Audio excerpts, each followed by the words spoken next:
الرحمن الرحيم ومن أحسن قولا ممن دعا إلى الله وعمل صالحا وقال إنني من المسلمين وقال رسول الله صلى الله عليه وسلم طوبى لعبد جعله الله مفتاحا للخير ومغلاقا للشر او كما قال عليه الصلاة والسلام۔ میرے دوستو، اللہ پاک نے ہمیں دنیا میں بہت تھوڑے سے عرصے کے لیے بھیجا ہے کہ قیامت کے دن اللہ فرمائیں گے کم لبثتم فی الارض، دنیا میں کتنا رہ کر آئے ہو؟ قالوا لبثنا یوما، کیا کہیں گے؟ ایک دن۔ 70 سال کی زندگی تھی، 60-80 سال، کیا کہے گا؟ ایک دن۔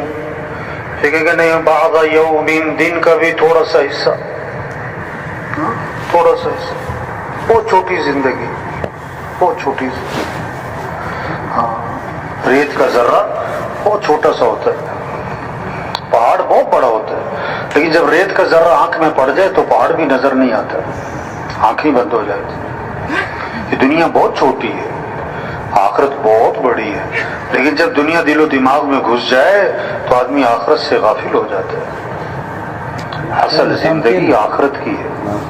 لوگ کہتے ہیں مستقبل سنوارو، مستقبل کی فکر کرو، مستقبل کو سامنے رکھو، مستقبل روشن ہونا چاہیے، یہ جملے بولتے ہیں، بالکل ٹھیک بات کہتے ہیں، لیکن بھائی مستقبل ہے کیا؟ مستقبل تو آخرت ہے۔ مستقبل موت سے شروع ہوتا ہے،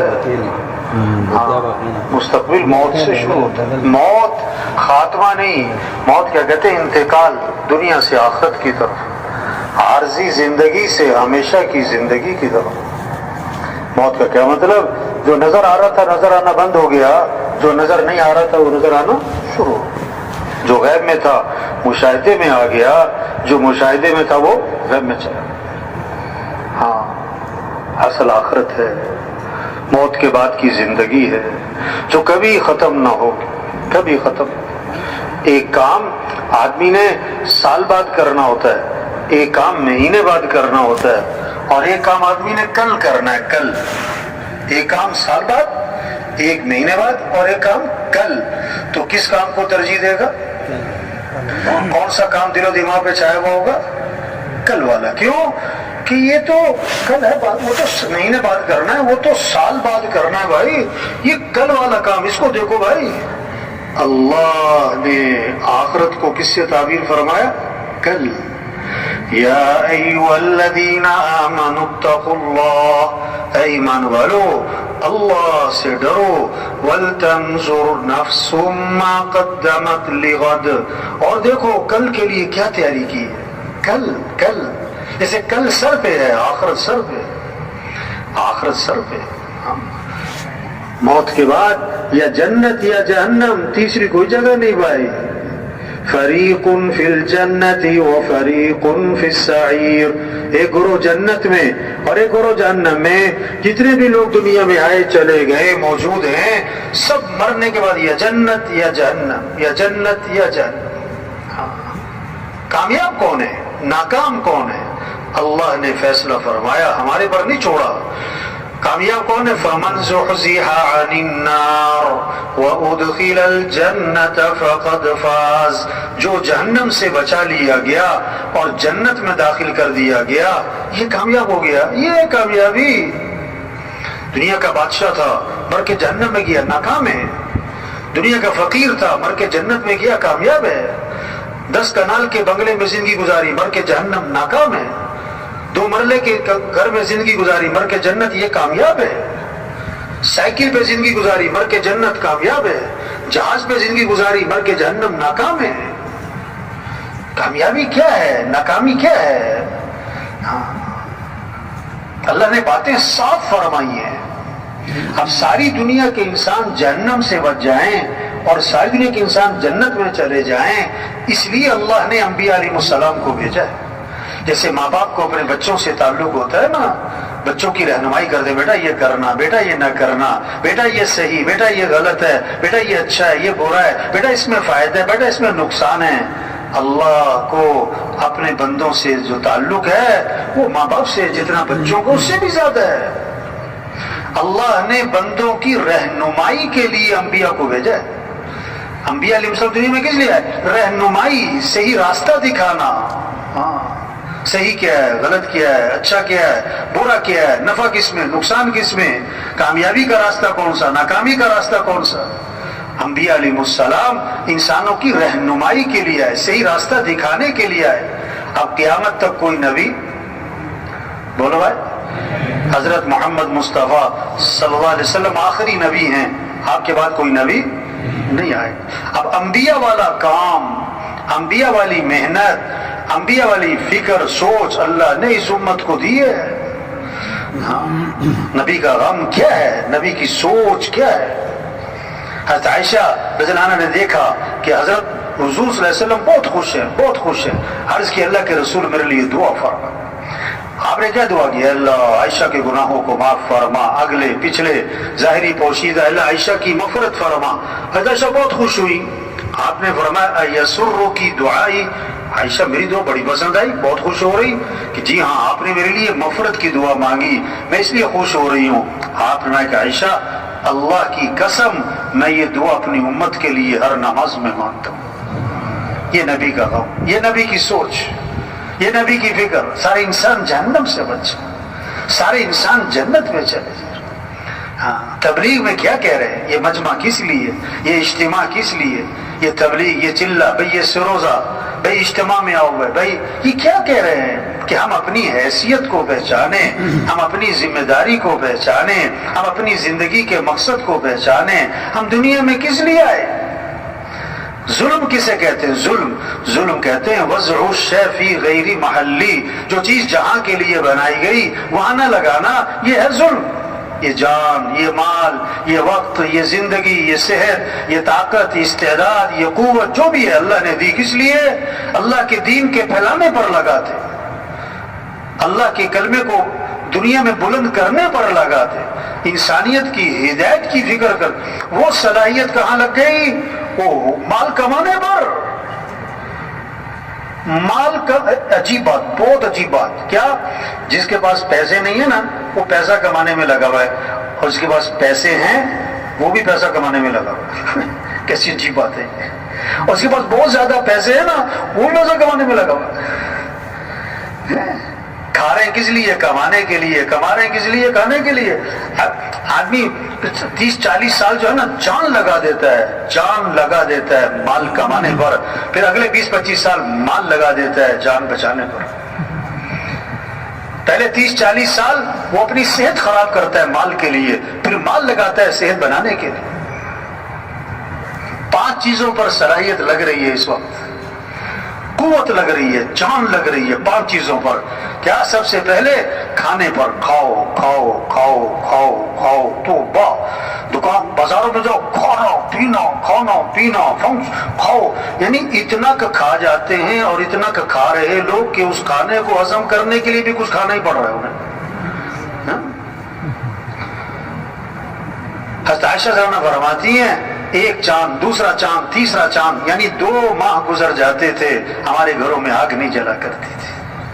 ہائے ہائے، گزارا کیسے ہوتا تھا کہ کھجور کھا لیتے تھے، پانی پی لیتے تھے. کہنا بڑا آسان ہے، سننا صبح.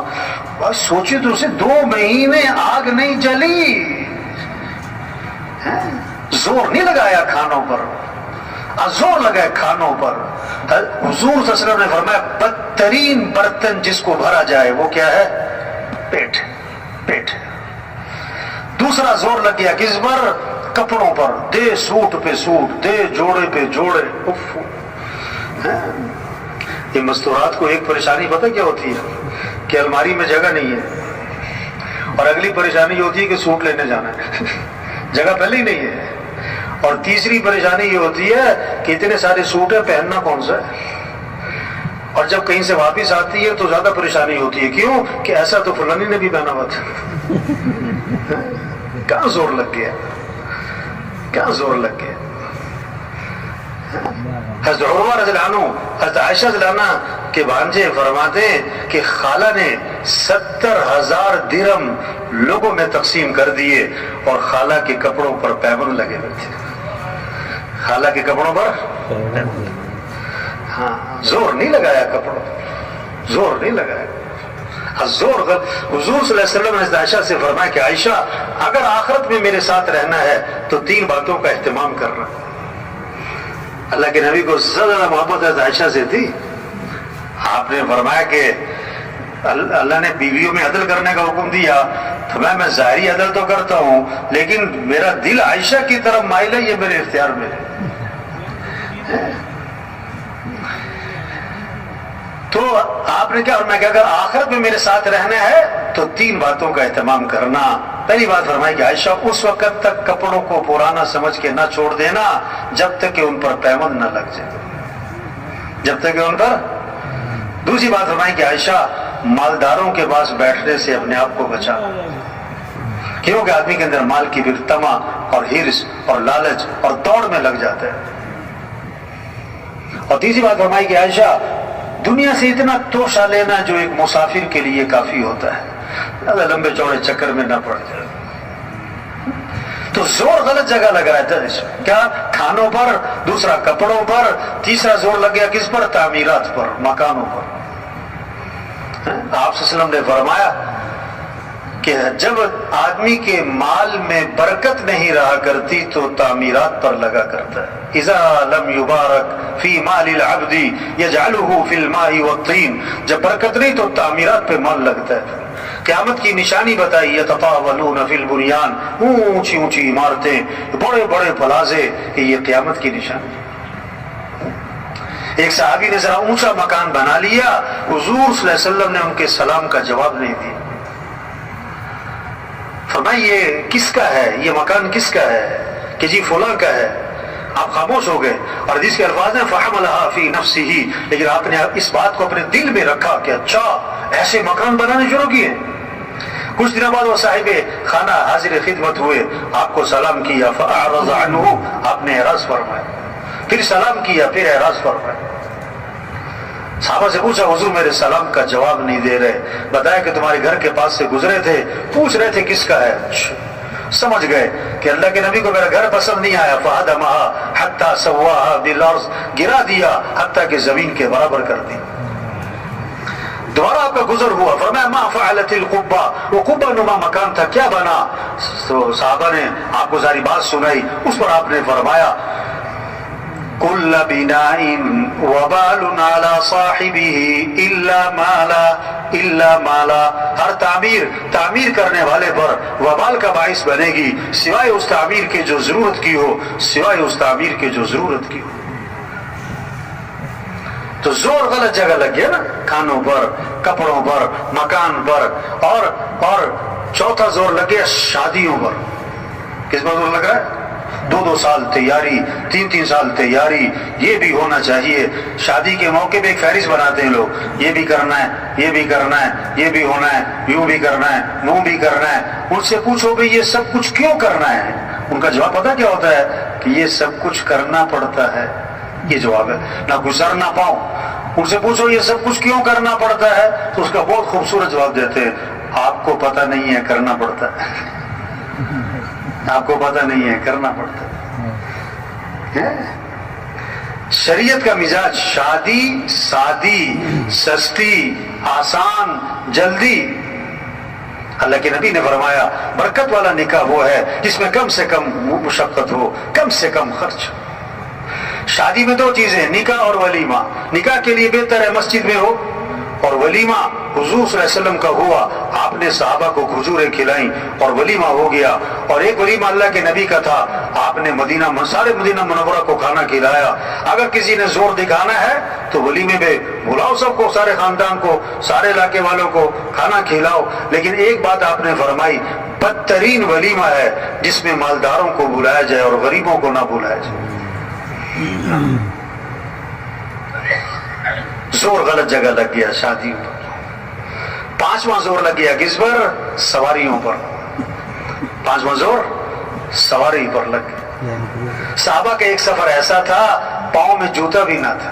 ننگے پاؤں، یعنی پورا لشکر کے اکثر لوگ پاؤں ننگے پاؤں، اور وہاں کون سا کوئی سڑکیں بنی ہوئی تھی، ایسا پتھریلی زمین، پاؤں زخمی ہو رہے تھے تو کپڑے پھاڑ پھاڑ پاؤں پہ لپیٹے، اس کا نام بنا غزوہ ذات الرقاع۔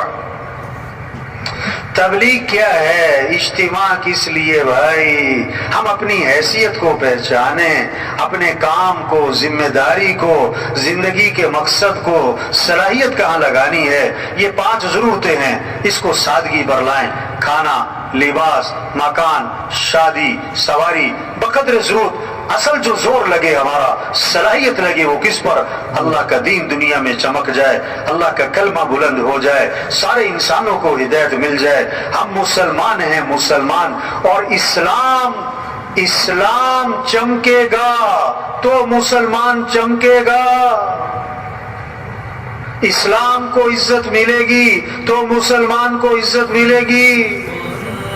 ہم دکاندار بعد میں، زمیندار بعد میں، افسر بعد میں، وکیل جج بعد میں، ایس پی صاحب ایم پی صاحب بعد میں، پہلے ہم مسلمان ہیں۔ اور وزیر اعظم ہونا بڑی بات نہیں ہے، مسلمان ہونا یہ بڑی بات ہے۔ ہماری صلاحیت دکان پر بعد میں لگے گی، دفتر میں بعد میں لگے گی، کاروبار پہ بعد میں لگے گی، اور ڈگریوں پہ بعد میں لگے گی۔ پہلے ہم مسلمان ہیں، پہلے ہماری قوت لگے گی اسلام پر۔ ہاں، حضرت عمر رضی اللہ عنہ جب شام میں داخل ہوئے تو حضرت ابو عبیدہ بن جراح رضی اللہ عنہ نے فرمایا کہ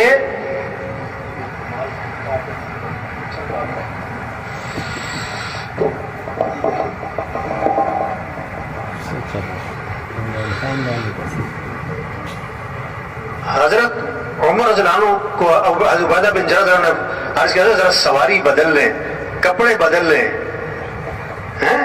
کہ لوگ آپ کے استقبال میں کھڑے ہیں، سواری بدلے، کپڑے بدلے۔ ایک ہاتھ مارا ابو عبیدہ بن جراح رضی اللہ عنہ کے، بھائی یہ تم نے کیا بات کی ہے، یہ کیا بات کی ہے؟ کپڑوں سے حیثیت ہے؟ ہماری عزت کپڑوں سے ہے؟ ہماری عزت سواریوں سے ہے؟ کیسا خوبصورت ایک جملہ فرمایا، اعزنا اللہ بالاسلام، اللہ نے ہمیں جو عزت دی ہے وہ تو اسلام کی وجہ سے دی ہے، کپڑوں سے نہیں ہے۔ اور اگر ہم اسلام کو چھوڑیں گے، یہ جملہ سمجھنے کا ہے، سمجھانے کا ہے، یہ بات سمجھنے کی ہے، سمجھانے کی ہے۔ اگر ہم اسلام کو چھوڑیں گے، اللہ ہمیں ویسے ہی ذلیل کرے گا جیسے ہم پہلے ذلیل تھے۔ جب مسلمان اسلام کو چھوڑ دے گا، ذلیل ہو جائے گا، چاہے کتنی اچھی سواریاں ہوں، کتنے عہدے ہوں، کتنی ڈگریاں ہوں، کتنے اسباب ہوں، کتنا اسلحہ ہو، اگر اسلام زندگی سے نکلا تو مسلمان اللہ کی نگاہ سے گر جائے گا۔ اسلام چمک جائے۔ مولانا حسن رحمۃ اللہ علیہ کے بارے میں سنا، تشکیل فرما رہے تھے تو ایک بوڑھے میواتی، ایسے ان پڑھ سیدھے سادے میواتیوں میں ایسی دینی سمجھ پیدا فرمائی، دینی شعور زندہ فرمایا۔ ایک میواتی، بوڑھا میواتی بیٹھا تھا، اس سے فرمانے لگے، ارے تو مسلمانوں کی عزت چاہے کہ نہ چاہے، تو مسلمانوں کی عزت چاہے کہ نہ چاہے؟ میں نے کہا حضرت میں تو اسلام کی عزت چاہوں، میں تو اسلام کی عزت چاہوں، اسلام کو عزت ملے، اسلام چمک جائے۔ ہاں ہم مسلمان ہیں، ہماری صلاحیت لگے کس پر؟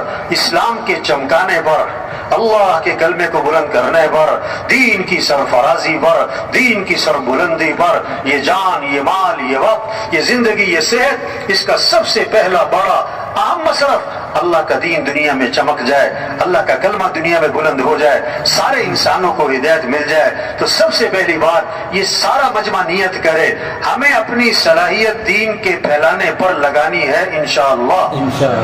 ہاں، یہ جذبہ ہو، یہ عزم ہو۔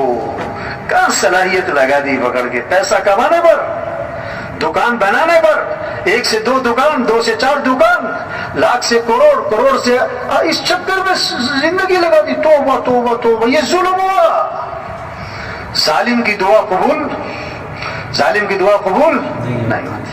آج امت ظلم پر ہے، جان غلط جگہ، مال غلط جگہ، قوت غلط جگہ، صلاحیت غلط جگہ لگ گئی۔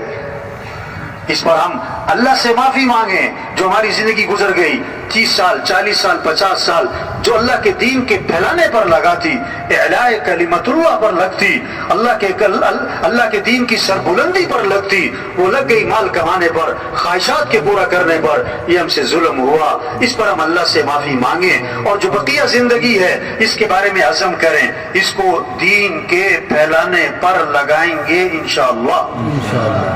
جذبہ، عزم، نیت، اندر سے اٹھے بات۔ اب کیا ہے؟ اچھا تبلیغ کا کام بڑا آسان ہے، سب کر سکتے ہیں، غریب سے غریب، امیر سے امیر، ان پڑھ سے ان پڑھ، پڑھ لکھا، بڑے سے بڑا افسر، مزدور، ہمارا گدا ریڑھی والا، ہمارا بل مالک، ہمارا وزیر، ہمارا ایم پی، ہمارا ایم این، ہمارے ڈاکٹر، ہر مسلمان یہ کام کر سکتا ہے بھائی۔ ہاں کیا کرنا ہے؟ پہلا کام کیا ہے؟ پہلا کام کیا ہے؟ یہ محنت ہے، یہ بات سمجھنا، یہ بات سمجھانا، اس کو بولنا، اس کو سننا، اس کو دلوں میں اتارنا کہ دنیا کے انسانوں، اس ساری کائنات کے نظام کو چلانے والا کون ہے؟ اللہ۔ سارے حالات کو بنانے والا کون ہے؟ اللہ۔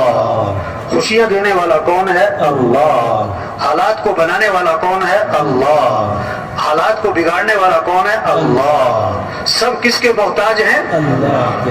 کس کے محتاج ہیں؟ اللہ کے۔ بولنے میں کس کے محتاج؟ اللہ۔ دیکھنے میں کس کے محتاج؟ اللہ۔ سننے میں کس کے محتاج؟ اللہ۔ کھانے میں چبانے میں کس کے محتاج؟ اللہ۔ نگلنے میں کس کے محتاج؟ اللہ۔ سانس لینے میں کس کے محتاج؟ اللہ۔ پلک جھپکنے میں کس کے محتاج؟ اللہ۔ دل دھڑکنے میں کس کے محتاج؟ اللہ۔ ہر آن، ہر گھڑی، ہر حال، ہر وقت، ہر شخص کس کا محتاج ہے؟ اللہ کا۔ تو کس کو راضی کرنا ہے؟ اللہ کو۔ کس سے محبت کرنی؟ اللہ سے۔ کس کی طرف رجوع کرنا ہے؟ اللہ کی طرف۔ یا ایھا الناس انتم الفقراء الی اللہ واللہ هو الغنی الحمید۔ اے لوگو تم سب کے سب فقیر ہو، اور غنی کون ہے؟ اللہ۔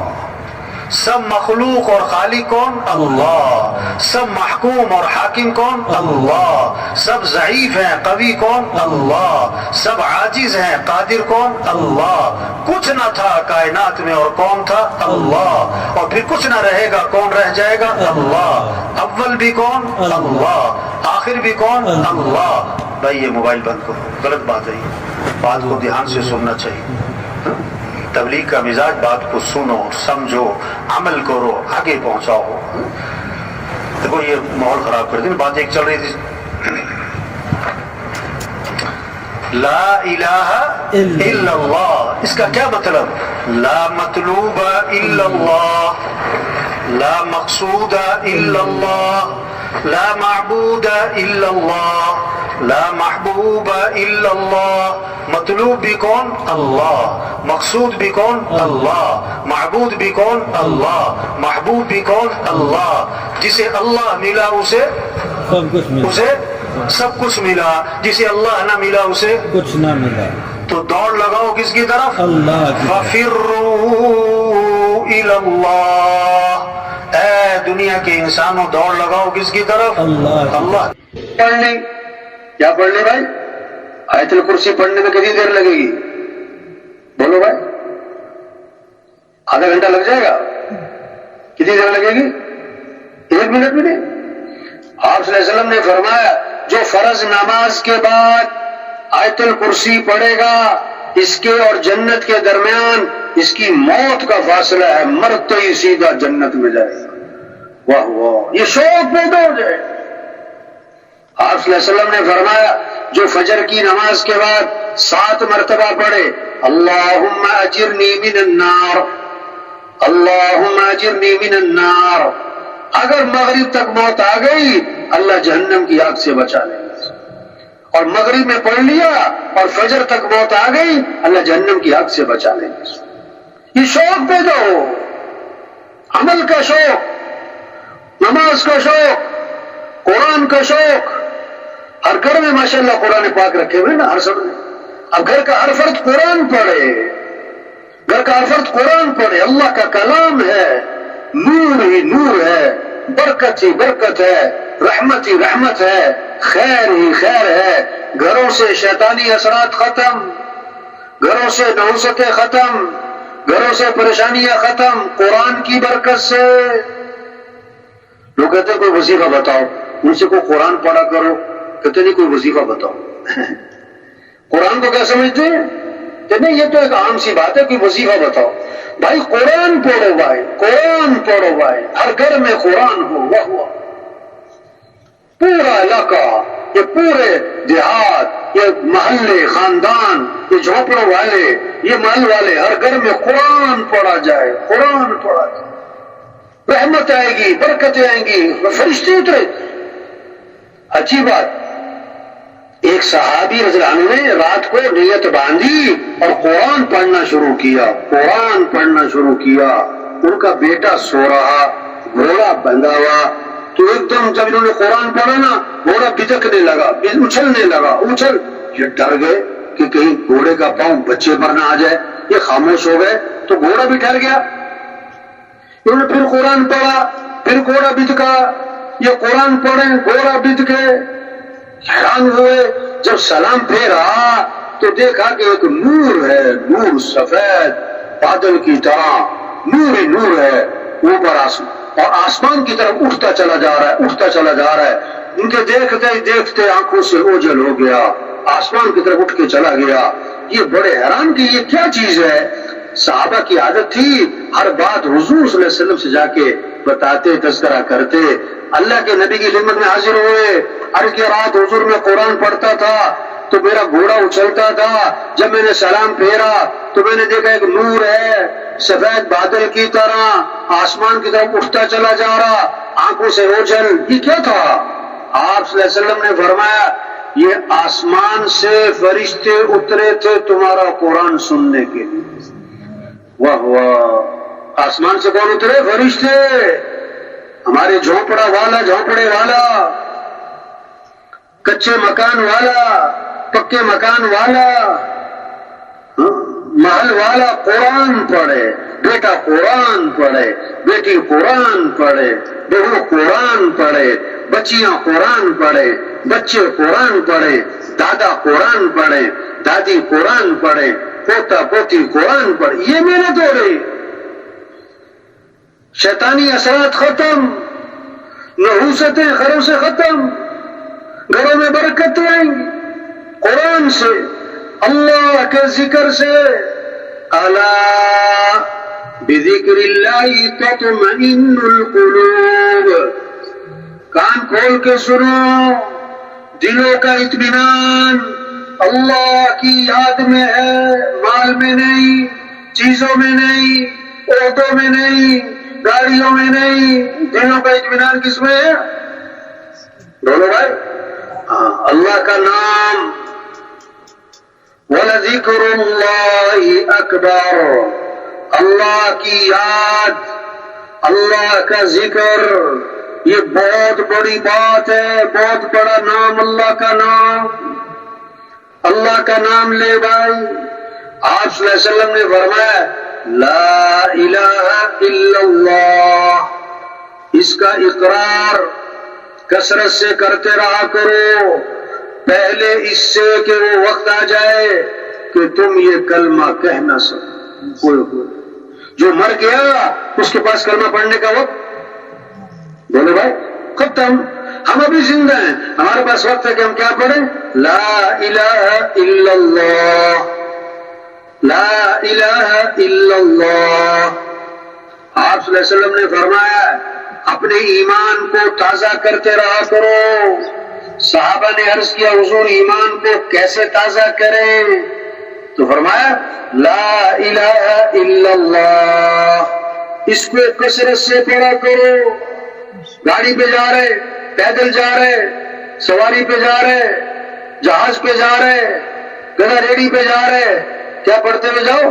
لا الہ الا اللہ، لا الہ الا اللہ۔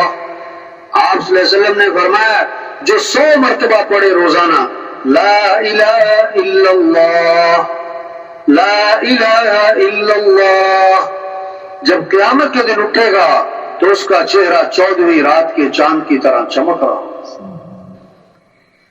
ذکر زبانوں پر۔